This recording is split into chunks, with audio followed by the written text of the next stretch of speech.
Hi, this is Derek Jordan. Welcome to the World Fusion Show, where we bring you the leading innovators in world fusion music. Today, my guest is Mac Ritchey, a composer, oud player, and producer. Welcome, Mac, to the World Fusion Show. Thank you, Derek. I'm so glad you could make it today. How you feeling? Doing great, yeah. Yeah, excellent. So I wanted to just start off by asking you how you got into music, and what were your early influences and how you got started? I started playing music when I was really young. I was drawn to the typical playing pots and pans in the kitchen.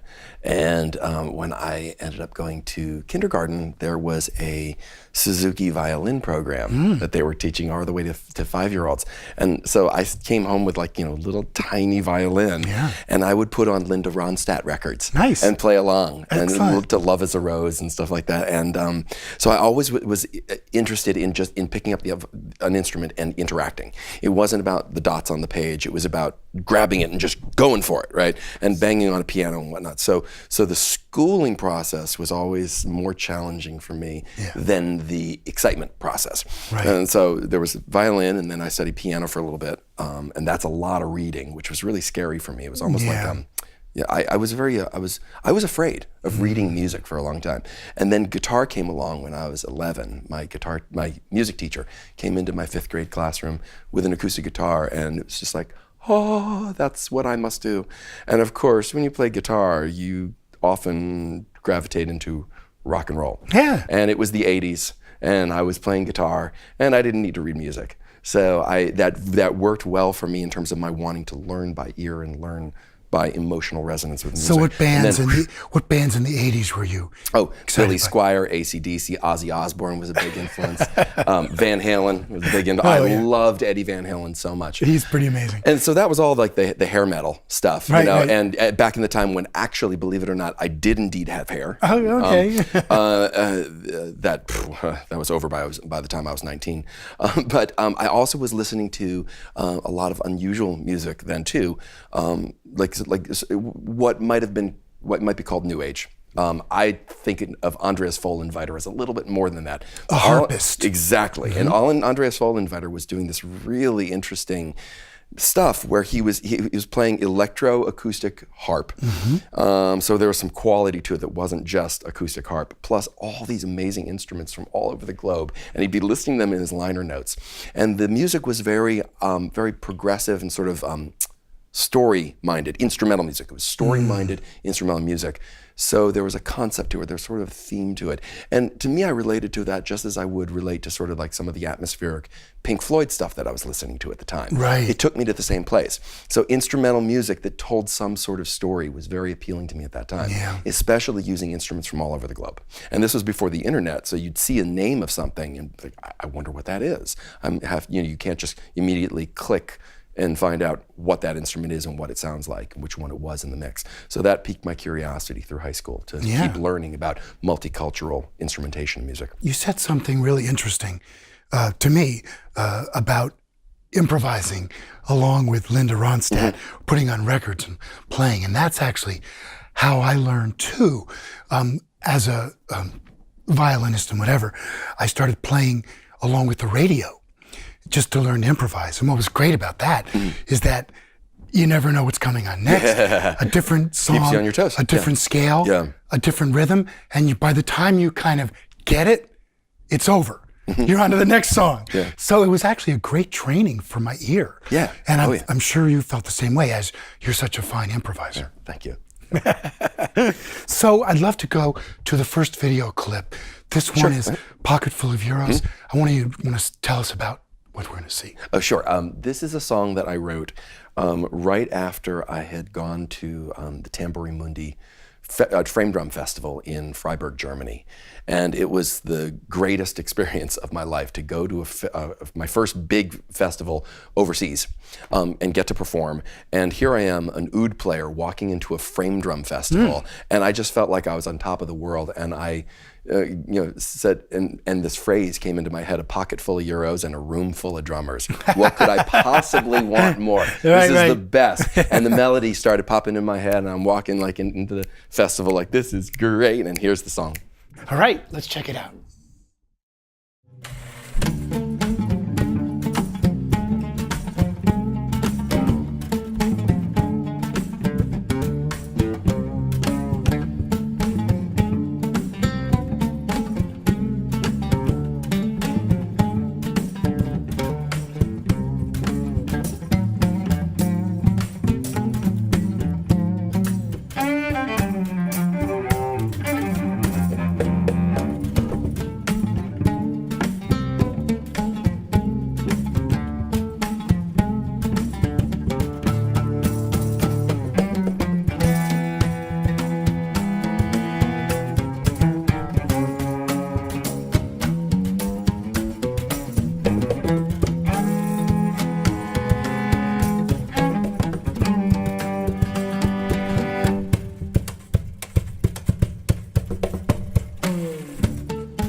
All right, that's fantastic.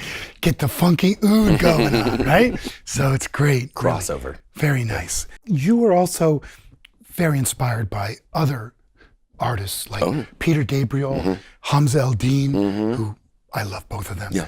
Tell me about your influences and how you brought that into your own musical sensibility. So, Andreas Vollenweider was one of my early ones, like sort of planted that seed of listening for other sounds and other cultures. And then I ended up getting into Peter Gabriel Plays Live, the album that he did on the Security Tour. It was the recording. Really, that was the one that made me pay attention to what he was doing. And that was my senior summer. And then after a senior year, I ended up going to Oberlin. And shortly after there, I think it was that fall, he released the soundtrack for The Last Temptation of Christ, the movie with Willem Dafoe. Sure. That album is, without a doubt, the single most influential album that ever touched me. Yeah. It opens up with this unbelievably haunting melody on the Armenian duduk wind instrument. And then these atmospheric synth pads come in around it. And so it's that blending. And then all of a sudden Jerry Marotta comes in with this drum kit with reverse reverb scooping up. And it's like, you don't even know what continent you're on. Where are we now? But it doesn't feel like subjugation or imperialism. It was an honest foray into understanding the musical traditions and using them as a launching point. And this was huge for me to see what Peter Gabriel, this big new influence in my life at 18 years old, is now doing with all these instruments like Shankar on electric violin and Nusrat Fateh Ali Khan singing, and then you have all his band members and all. It's an incredible recording. It's amazing. So that launched me into listening to Middle Eastern music and listening to Egyptian drumming and everything that was coming out on the Real World label. Right. So his label too was huge for me. Right. And then I started going to the WOMAD shows.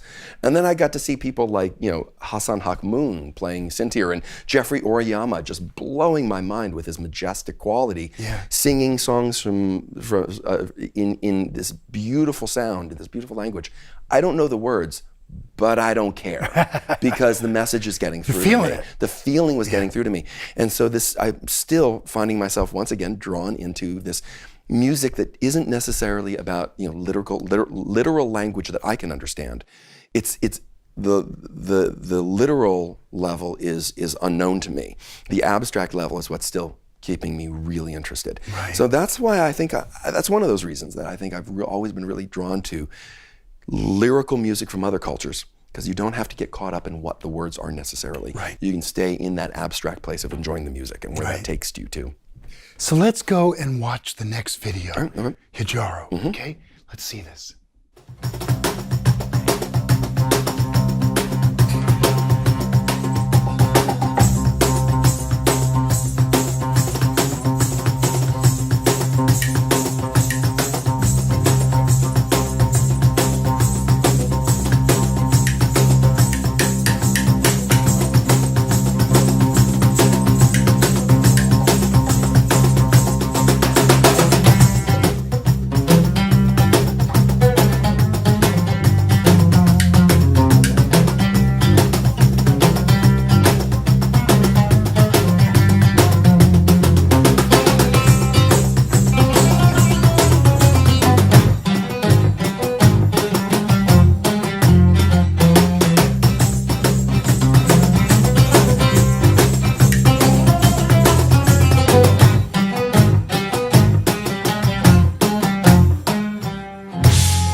Yeah, very nice. Very nice. Now, you're also in an original electric rock band called The Response. Yes. Yeah. Where you play electric oud, Yeah, right? Yeah. So and I get to stand up and sing. Yeah, tell us which about is great. that one. I never, we were just talking about lyrical music, Yeah. right? And almost all of the oud music I think I've ever heard has been not in English. Okay. So I've never related to it as something that I would end up singing. Right. Because I don't know Turkish and I don't know Arabic. And those are the two primary languages of the songs that I've been encountering that have oud. So I never really thought that I would end up singing, even though I used to be doing the rock thing, and I've been a singer-songwriter for a whole 15 years of my life in my 20s before I discovered the oud. And it was so funny to just fall into this group. I moved to Carlisle, Massachusetts about 10 years ago, and ended up just meeting like my new circle of wonderful friends in town. And I think that's an uncommon thing in your late 30s, to move to a new town out in the woods outside of Boston, and then find your best friends. Yeah. You know, and so it was exciting to find this new community. It's a very small town of like 3,000 people, and I fell in with some folks who just had sort of a pickup band, and I ended up sort of picking up with them, and then it sort of got better and better, a little bit more together, and I sort of ended up taking the role of the camp counselor, I think, organizing this ragtag group of garage band folks in Carlisle, but with great songs. Yeah. And so we started creating this collaboration, and it's such a wonderful thing to have a band that it doesn't need to be anything other than what it already is. Mm-hmm. Like, I'm just so content having like multiple groups that I have. I'm my band 35th Parallel that I've been in for 17 years. We have a new album that'll be coming out in 2018, pretty soon. Dunham Shoe Factory, which is a very active group right now. It's a quartet. Esthema, which is the videos that we just saw, the video of Hijaro. And then this other group where it's like, it's totally different. We play only a couple gigs a year. Right. We have fun. I get to write. Again, in English, and get to play this instrument that I never thought I would. And play loud. Yeah, it's fun. Yeah. Cool. So I would like to go right to our next video, which is another video with Esthema. And we're also working on a new album right now, Esthema. So let's go check this one out, too. This is cool.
Yeah, very nice.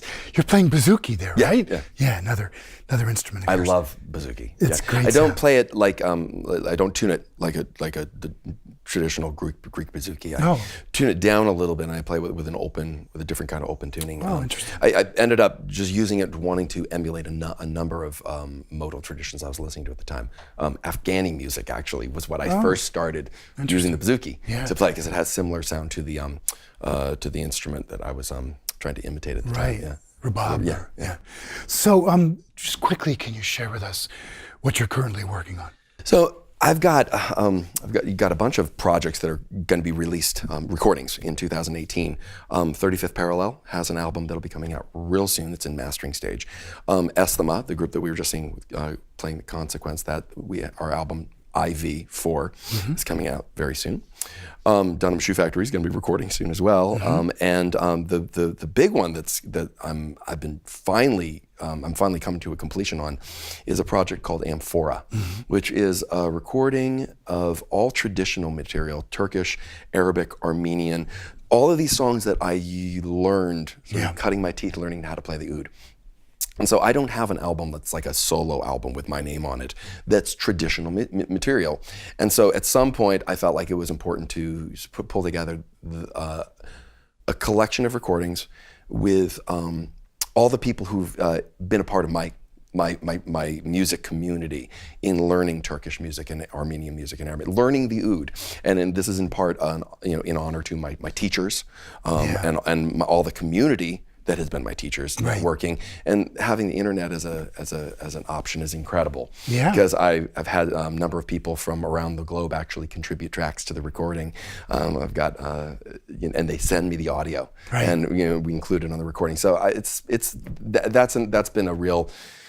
I've been working on that album for 6 years now, I think, and no hurry, just when it's ready to come out. It's now slated for release fall 2018. That's great. Called Amphora, and all my friends are on it. Very nice. So most inclusive solo album ever, right? That's great. So Mac Ritchey, I want to thank you so much for coming on Thank you, the World Derek. Fusion Show today. It's been great having you on, talking to you, and having you share your music with us. you. We're now going to do some live in the studio playing together, which I'm very excited about doing. And hey everyone, this is Derek Jordan. Thank you for joining us today on the World Fusion Show. And hey, remember, like we always say, think globally, listen locally, and support independent music.